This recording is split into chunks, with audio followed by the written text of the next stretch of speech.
Hi, everyone. Hi, everyone. Hello. Welcome to Checking In with the Pastor, where we have a conversation about what's going on in the community as well as what's going on in our pastor's heart. The purpose of this program is to let the members of the community know what's been happening locally and beyond in our community, to have members feel connected to the pastor, and to create a culture of love, honesty, and transparency. So, thank you so much for tuning in again. How are you doing, Pastor Justin? Yeah, I'm doing pretty good. Little recovering from a very busy week, but yeah, I'm glad it's the weekend, and um, yeah, got some things to look forward to this weekend. Yeah. Mm-hmm. How about you, Jackie? Yeah, I also had a pretty busy weekend. Busy week at work and also finishing up with a school project. So, kind of balancing all these busy things in my life. And thank God it's the weekends. Cool. Um, Yes. Well, what are some of the highlights from your week? yeah. Yeah, as I mentioned, it was a busy week. Um, so some of the highlights. Well, we had President Naokimi come to our community on Sunday, and he led this kind of presentation and facilitation about getting involved with these five different goals for our American movement. Um, yeah, for those of you who were not there, you can check that out on our website. But yeah, basically the goals was to increase membership, donors, and leaders by 10%, and it was to 400 plus single candidates for the blessing, and I think it was like I forgot the exact number, 1,200 I think for people going through the 43-day uh, process, 144,000 people attending the getting introduced to the blessing, and then uh, supporting North and South Korea. So we split up into these five different groups, and people discussed uh, these these areas. And yeah, this past week, like since then, I've been uh, following up with some of the discussion leaders about how their discussions went, and kind of coming up with some next steps. Um, so yeah, that's been nice. It just like seeing.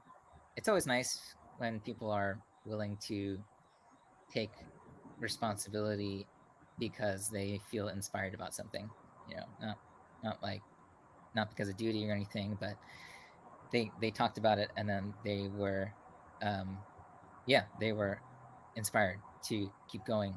Actually, I actually had every intention to follow up with each person, but before I had a chance to contact them, they contacted me and asked me to talk, so I was really happy about that.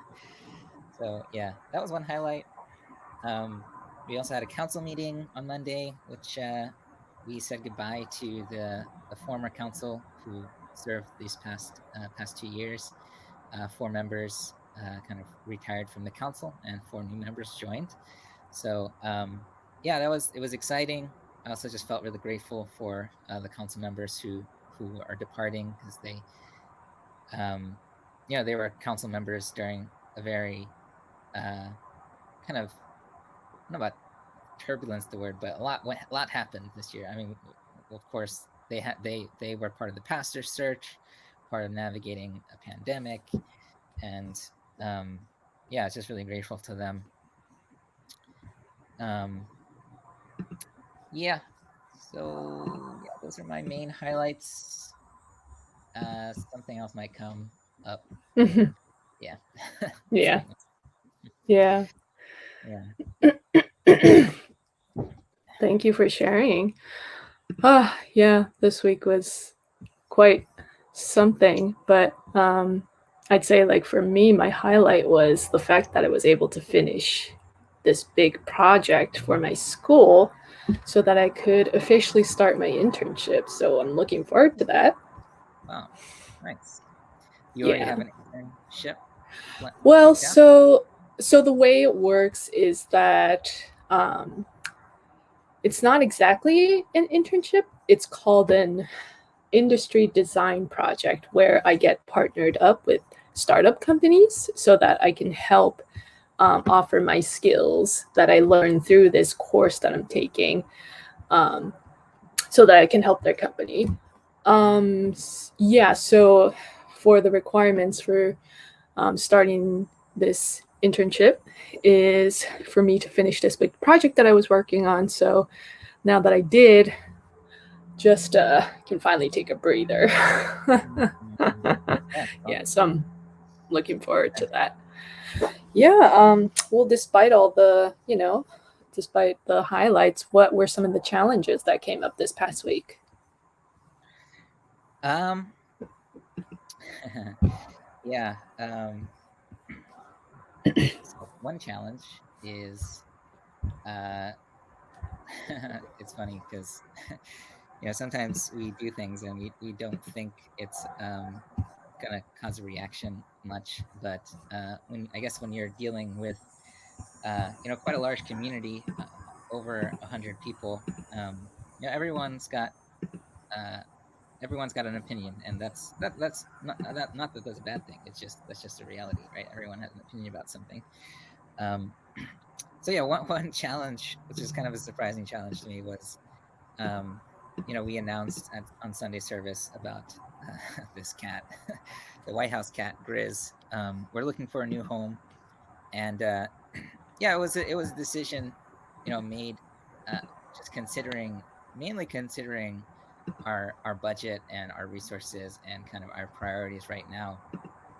And I think everyone in our every leader in our movement, from all the way up to headquarters to down to the local, down to the ministry level, we're all trying to figure out how to make things work with limited resources. Like that's a I think that's a reality that really hit a lot of us during this pandemic. And even like headquarters had to make this really difficult decision to lay off, like I think it was like half their workforce. Headquarters was either laid off or they had to switch over to a contractor work. um and so yeah, like after discussing about the Grizz, the cat, I thought, it's better if we find him a new home. But yeah, some people just said, like, can you just keep the cat? Like, is it really that big of a deal? And they want us to keep the cat at the White House. Um, but I don't know. I feel pretty strongly about this, actually. Like this, like we need to know what our priorities are and what we're focusing on right now. And this is just like a reality, I think, um, of life and of also leadership. Sometimes we have to make tough decisions. Um, yeah, it's funny because I've been watching a show called The 100. Like, I don't know if you ever heard of this show, but the show is all about like these people making really tough decisions at the end of the world, like during an Mm-hmm. apocalyptic time. Um, and so I feel like, yeah, I'm I'm thinking I'm making these decisions, and I'm kind of like remembering catchphrases from the show of like these people making these really tough decisions. But yeah, but anyway, it's it's a challenge. Just like I of course I want people to be happy. I want people to understand why I make the decisions that I make. But also I think sometimes we might just disagree on things and on what's important and what's a priority, and uh, accepting a reality that some people are not going to be happy with some of the things I do, some of the decisions I make. Um, but I think that's part of the role is making decisions that not everyone's going to like, but I feel is right. So yeah, it's a challenge that I feel like I'm growing through, and I think, yeah, again, it's a challenge that I think God is using to help me grow. So yeah, that was a challenge for me. Mm-hmm. Yeah, definitely. Especially since a lot of us have some, emotional attachments to Gris. It's going to be Yeah. hard to say goodbye, but yeah, just like you said, it's the priorities and it's a challenge to really uphold that. Mm, right. Yeah, Yeah. And that said, I do want to say, like, ideally, if someone wants to take him and care for him, like, I'd be so happy about that. That would be yeah, ideal. definitely. Um, so yeah. Anyway, I feel some people do have strong attachments, and if you do feel like a strong affinity towards Grizz, then please consider taking him in as your own cat and love him as your cat as an owner. So yeah. Yes. Or even spread the word with your Yeah, right. friends, family. Right. Exactly. You could do like a phone campaign. All All right. right. So, what or who were you grateful for this past week? Yeah. Yeah. Well, yeah. A few thoughts come to mind.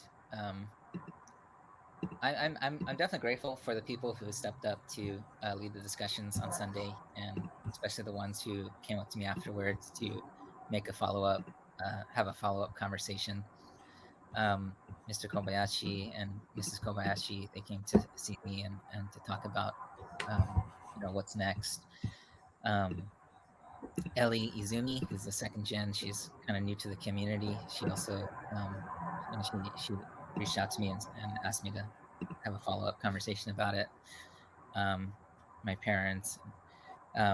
Yeah. Anyway, that really brings me a lot of hope when I see people taking that kind of initiative. Yeah. So I'm grateful to them.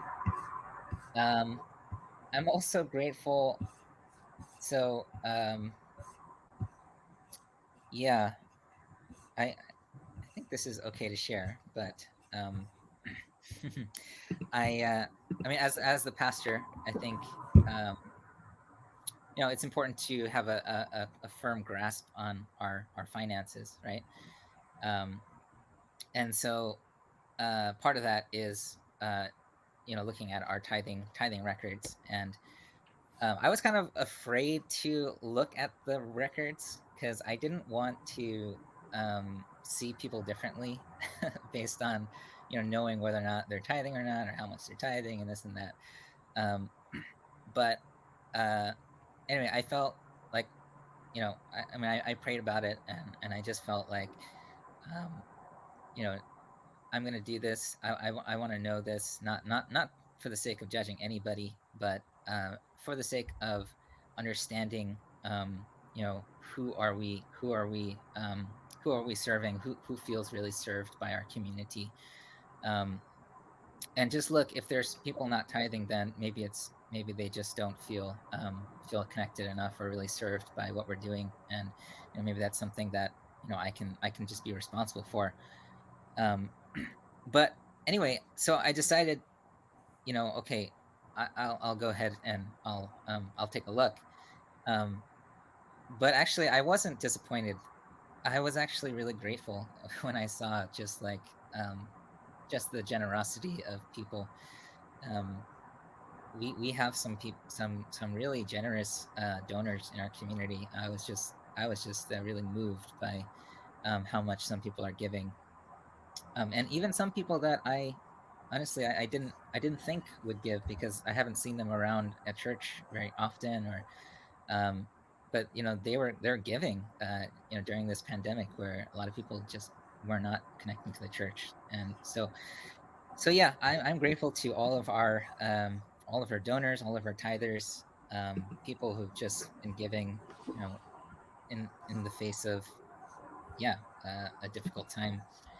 Um, so yeah, I'm grateful for that. I'm grateful for people's trust. Of course, all of that stuff is very confidential, very private, and that stays with me and the bookkeeper. But um, yeah, I did feel a lot of gratitude towards our donors.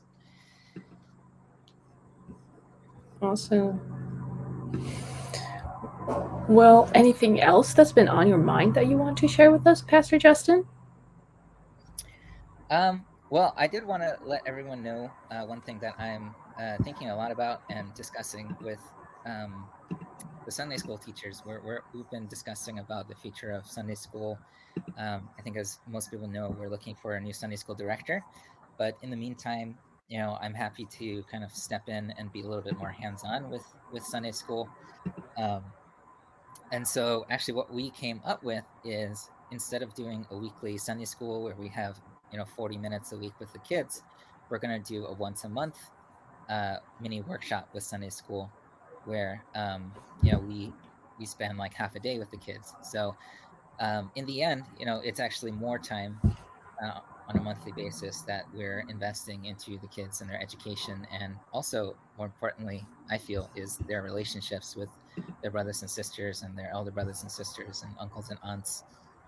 Um, so yeah, this is what we're planning for sometime late October.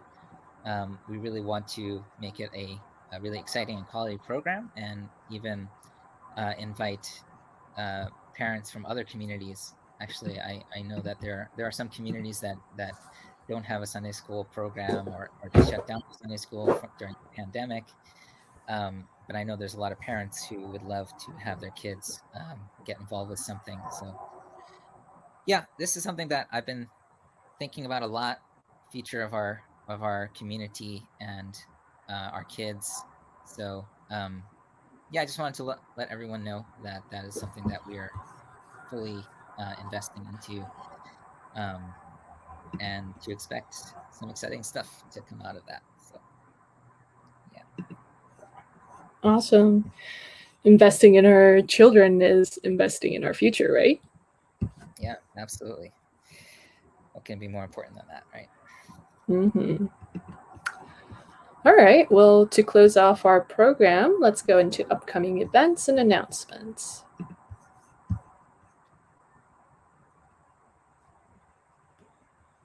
Oh, sorry.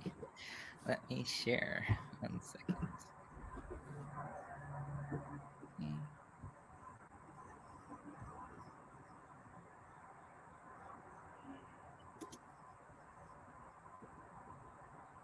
Okay. Okay. Well, just like Pastor Justin said, we're still in the search of a Sunday school director. So if you feel compelled to do so and you have the passion to want to teach our kids, please reach out to Pastor Justin.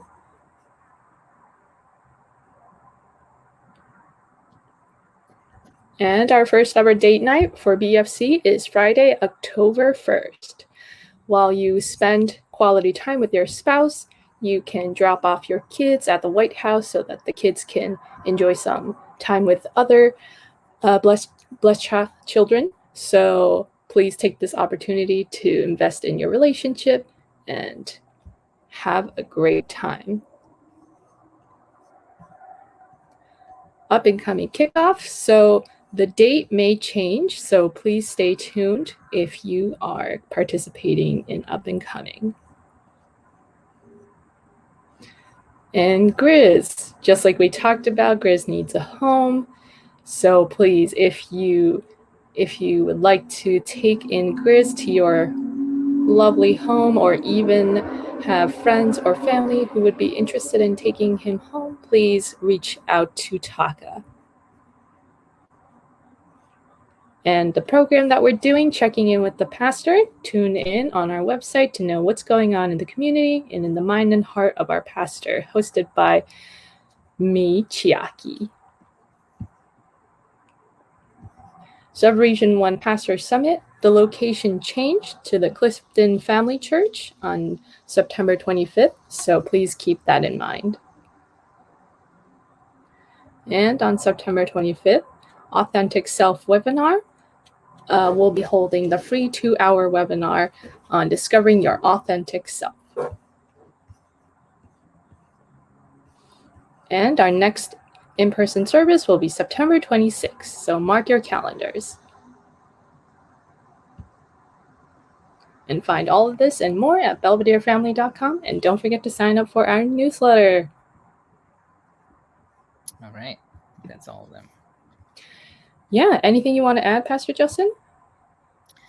Um, yeah, just once again, really want to encourage people this date night. I want to say this is not just for young couples. Of course, Mm-hmm. we're providing the childcare mostly that will serve young couples, but yeah, if you've been married for 5 years, 10 years, 20 years, 30, 40, 50 years, this is a great opportunity for you to really invest in your marriage and to create a culture of around the blessing and to really share the blessing with our community, with our children, with our grandchildren, to really show them a model of what a blessed marriage can be like. So, yeah, I really want to encourage people. We have some people already signing up for offering the childcare. We're going to have some really great older brothers and sisters for your kids to hang out with and to have fun with. Um, and yeah, I think that's about it. Yeah, just wanted to throw that down. Yeah. And then there's also a cool opportunity to win a gift card for this date night as well, right? That's right. That's right. Yeah, we're trying to make this give as much incentive as possible and just make it fun. So yeah, you send in a picture of you and your spouse on a date, and you'll have a chance to win a $25 gift card for your next date. Awesome. All right. Is that all for today, Pastor Justin? Yep, I think that's gonna be it for today. Thanks everyone for tuning in. Thanks, Jackie. Thank you. If you have any questions or comments for us, please email me. We will answer questions and feature comments on our program for next week. So, see you next week. See you next week. Thank you, everyone. Thank you. Bye.